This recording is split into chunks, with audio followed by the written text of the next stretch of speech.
vision of the Apostle Paul is probably one of the most famous and foundational stories in all of Christianity. But what if I told you the Bible actually tells that story 3 different times and, well, the details don't always line up? Today, we're going to put on our detective hats and take a really close look at these shifting accounts of what actually happened on the road to Damascus. So what's the big question here? Was this a literal face-to-face meeting with a physically resurrected Jesus? Or was it something else entirely, like a powerful divine vision? The answer, it just might be hiding in the little differences between these 3 accounts. So let's dig into the evidence, piece by piece. Now, before we dive into the first story, there's a key idea from our source material we got to get our heads around. It's the word apotheosis. It's a fantastic term, and it basically means the elevation of a person to a divine status, a kind of glorification. The key here is that it's not a physical thing. Think of it more like an ascension into godhood.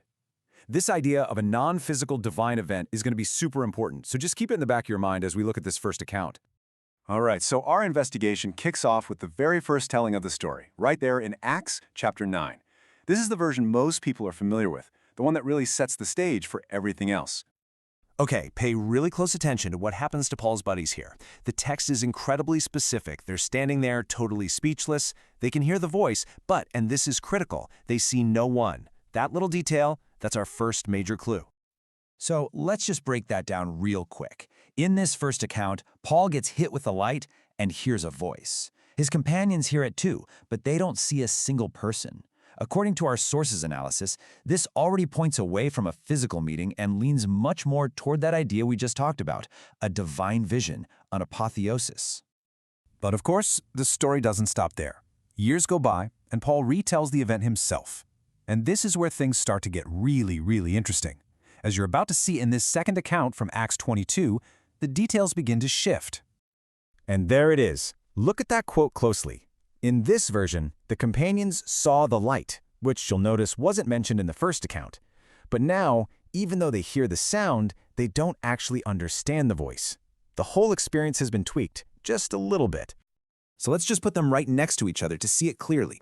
In Acts 9, they hear a voice, but they see nothing. In Acts 22, they see a light, but they don't get what the voice is saying. Our source calls this a minor contradiction. But hey, a contradiction is a contradiction, right? The story is definitely evolving. But here's the absolute crucial point that stays the same. Even with these changes, nobody, not Paul, and definitely not his companions, is ever reported as seeing a physical, resurrected body. They see a light, they hear a voice, but that's where it ends. And that brings us to the third and final telling, over in Acts chapter 26. Now, the context here is everything.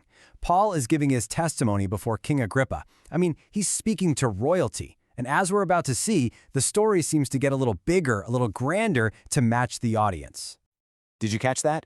When we had all fallen to the ground? Whoa. That is a major change from the first account, where his companions stood speechless. Now suddenly, everyone is completely knocked off their feet by the experience. The details here are just amplified, turned up to 11. The light isn't just a light anymore. It's brighter than the sun. It shines on everyone. And they don't just stand there stunned. They all hit the deck. Our source sees this as a more fantastic retelling, fitting for a king. But even in this super dramatic version, what's the one thing that's still missing? Yep, no one sees a physical body. Okay, so we've got 3 different accounts of the same event, with details that shift and grow over time. But there is one single, consistent thread that runs through all of them. When we pull all this evidence together, a pretty clear pattern starts to emerge. You can really see the evolution laid out like this, can't you? The light goes from just being around Paul to this blinding light that's brighter than the sun, shining on everyone. The companions' reaction goes from just standing speechless to all falling to the ground. The details absolutely change. But look at what's consistently missing in all 3 columns: a sighting of a physical person. And this all leads us to the core conclusion of our sources analysis. When you take them all together, the 3 accounts, even with their differences, they all point to the same kind of event: a powerful, overwhelming, divine vision, a light and a voice from the heavens. What they don't describe is an encounter with a physical body. They describe a non-physical apotheosis. And this leaves us with a pretty profound question.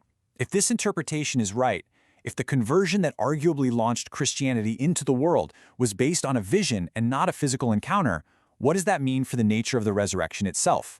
That's a question with implications that just ripple through 2,000 years of history. Definitely something to think about.